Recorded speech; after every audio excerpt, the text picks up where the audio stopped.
Hi, Professor. Thank you for letting me call in. I will go ahead and get started on slide 22. Once again, my name is Marina Palazzolo, and I am the Business Analytics Vice President. So when looking at slide 22, what we were thinking was how many sales offices should we open and how many web centers should we open?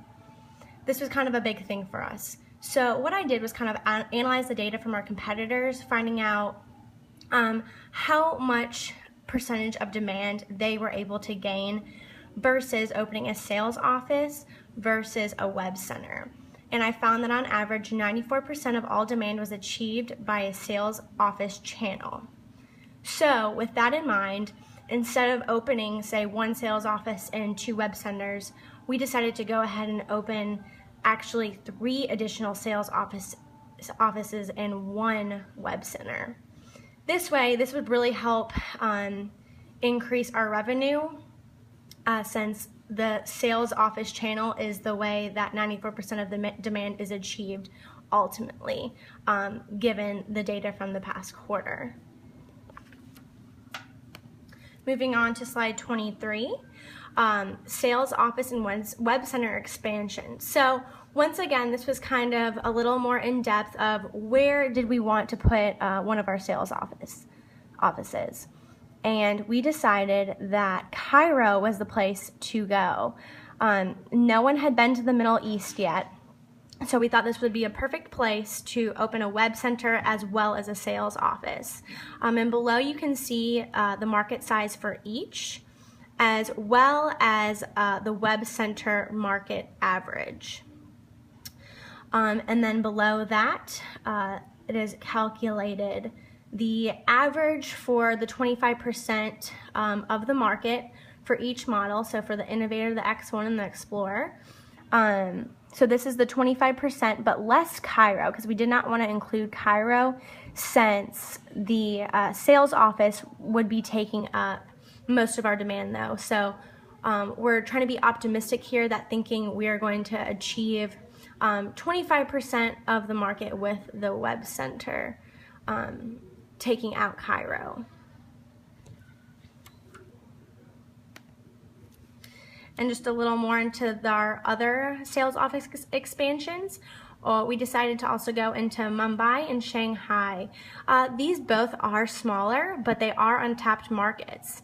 And these markets do want the most technological advanced computers, and we felt that we could deliver this to them with our Innovator products and our Explorer, our Explorer. We really wanted to invest heavily in R&D in the future, so this way we can stay on the breaking edge of our technological innovations and bring down our price to decrease our profit margin going forward. Also, by doing this, we will be able to gain a higher profit margin after gaining economies of scale in the future. And then, once again, touching on Cairo, they are the 9th highest price willing to pay market.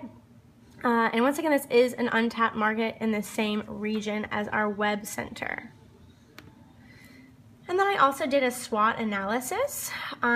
So starting with internal strengths, I would say we're very good at creating innovative products, targeting our customers and their specific needs with a slightly higher price, but that's okay because we are focusing on more achieving a lower volume and leading to increased profit margins, given the solid target market and brand that we are going after.